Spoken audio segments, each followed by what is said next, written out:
बिस्मिल्लाहिर्रहमानिर्रहीम। अस्सलामुअलैकुम। Global Urdu news के साथ मैं हूँ रिया चौधरी।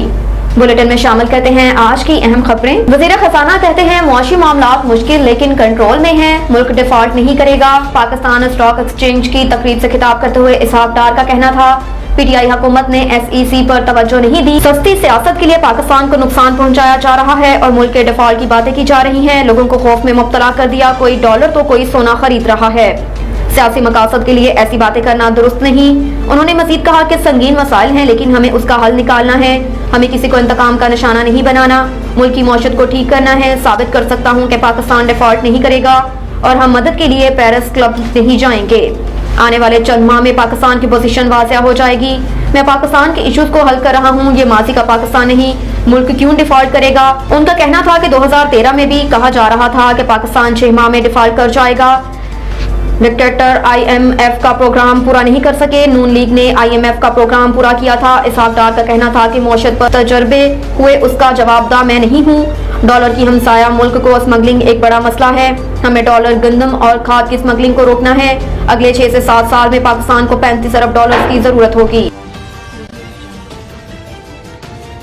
सियासतदान पैदा किया गया जो मुल्क के गले पड़ा है। राना सना की इमरान खान पर तनकीद। राना सनाउल्लाह का कहना था कि इमरान खान का बयानिया फितना और फसाद पर कायम है। जो कहे मुखालिफिन के साथ बैठकर बात नहीं कर सकता, जो कहता है कि मुखालिफिन के साथ बैठने से बेहतर है मर जाऊं। ऐसे में क्या मामलात आगे बढ़ सकते हैं? चेयरमैन तहरीक इंसाफ को तनकीद का निशाना बनाते हुए राना सनाउल्लाह का कहना था कि जब तक मुल्क की सियासत में इमरान खान का वजूद है तो लड़ाई खत्म नहीं हो सकती। पंजाब असम्बली की तहलील के हवाले से गुफ्तगू करते हुए वजीर दाखिला का कहना था पंजाब असम्बली कोई खेल तमाशा नहीं। मुल्क की इस सूरत हाल का हल इलेक्शन नहीं बल्कि चार्टर ऑफ डेमोक्रेसी है। उन्होंने कहा कि एक ऐसा सियासतदान पैदा किया जो अब मुल्क के गले पड़ा है। इमरान खान ने नैब का बेदरीक इस्तेमाल किया। जब तक मुल्क की सियासत में इमरान खान का वजूद है लड़ाई खत्म नहीं हो सकती। वफाकी दारुल हुकूमत में होने वाले खुदकुश हमले से मुतल्लिक सवाल पर वजीर दाखिला ने कहा कि इस्लामाबाद में खुदकुश हमला करने वाले के पीछे बहुत बड़ा नेटवर्क नहीं था। ये लोग गर्म एजेंसी से आए, टैक्सी किराए पर ली गई थी, टैक्सी ड्राइवर इस वाक़े में मुलविस नहीं था। राना सनाउल्लाह ने कहा कि हैंडर्स ने हमला आवर को इस्लामाबाद पहुंचाया। हदफ था इस्लामाबाद में जहां कुछ लोग इकट्ठे हों या किसी ऑफिस के सामने हमला किया जाए। उन्होंने कहा कि असले से भरी गाड़ी वाली बात दुरुस्त नहीं थी। गाड़ी जिस तरह धमाके से उड़ी उससे लगा कि गाड़ी में असला था लेकिन उसमें बारूद मौजूद नहीं था। बिलावल की इमरान खान को पार्लियामेंट में आने की दावत और न आने पर संगीन नताइज की वार्निंग। साबिक वज़ीर आज़म बेनज़ीर भुट्टो की बरसी के मौके पर जलसा-ए-आम से खिताब में बिलावल भुट्टो जरदारी ने कहा कि कठपुतली के लिए आखिरी वार्निंग है, वो आए और पार्लियामेंट में बैठे, नैब और इलेक्शन का इस्लाहात का हिस्सा बने। उन्होंने कहा कि हम नहीं चाहते कि सिलेक्टेड के खिलाफ नैब इस्तेमाल हो, नहीं चाहते कि ये जेल में बंद हो और इस साबिक खातून अव्वल बच्चों के साथ वहाँ चक्कर लगाए। लिहाजा आखिरी वार्निंग है कि वो पार्लियामेंट में आकर काम करे, वरना जिन्होंने अपना काम करना है उसे नहीं रोक सकेंगे। बिलावल का मजीद कहना था कि सिलेक्टेड को व्हाइट हाउस नहीं बिलावल हाउस की साजिश ने निकाला। अमरीकी सदर ने ही जायलों की जदोजहद ने घर भेजा है। पहली बार किसी वज़ीर आज़म को फौज या अदालत की बजाय पार्लियामेंट ने घर भेजा है। यही जमहूरियत का इंतकाम है। मजीद उनका कहना था कि आसिफ जरदारी ने दानिशमंदी से जैसे परवेज मुशर्रफ को दूध से मक्खी की तरह निकाला वैसे ही सिलेक्टेड और उसकी सहूलतकार को निकाला। बिलावल हमें पार्लियामेंट में आने की दावत नहीं दे सकते, ये वज़ीर आज़म का इस्तेकाक है।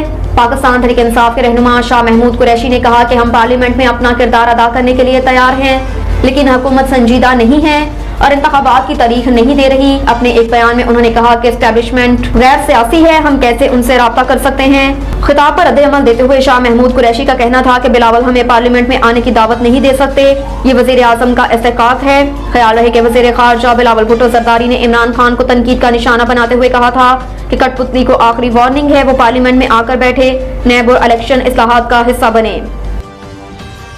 एस्टेब्लिशमेंट की कठपुतलियों ने बीबी के बरसी पर तमाशा लगाया। पाकिस्तान तहरीक इंसाफ PTI के रहनुमा फवाद चौधरी ने कहा कि एस्टेब्लिशमेंट की कठपुतलियों ने बीबी की बरसी पर तमाशा लगाया।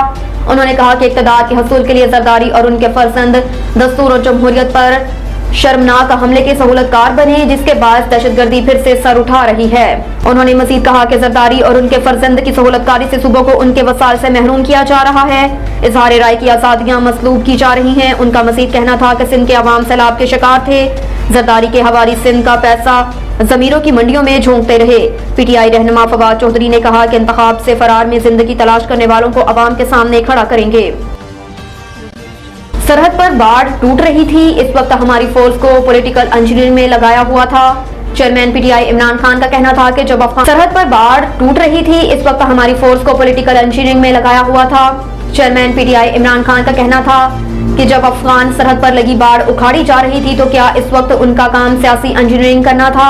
एक टीवी इंटरव्यू में इमरान खान ने कहा कि उन्होंने जनरल बाजवा से कहा था कि दहशतगर्दी बढ़ने का खदशा है। इमरान खान ने कहा कि पाक अफगान सरहद पर जब बाढ़ टूट रही थी तो क्या हमें पता नहीं चला, उस वक्त हमारी फोर्स को पॉलिटिकल इंजीनियरिंग में लगाया हुआ था। चेयरमैन तहरीक इंसाफ इमरान खान ने कहा कि जनरल बाजवा को बार बार कहा कि हमें मोहतात रहना चाहिए, दहशतगर्दी बढ़ सकती है। अब मीर अली और मेहरान शाह में तालिबान के झंडे लग रहे हैं। उन्होंने कहा कि हमें सिक्योरिटी फोर्सेस पर एतमाद है, लेकिन हमारे पास एक और जंग लड़ने का पैसा नहीं। ISI एक मुनज़्ज़म और बासलाहियत इदारा है, उसे पॉलिटिकल इंजीनियरिंग के बजाय एहतसाब के लिए इस्तेमाल करना चाहिए। अब तक के लिए इतना ही। देखते रहिए ग्लोबल उर्दू न्यूज।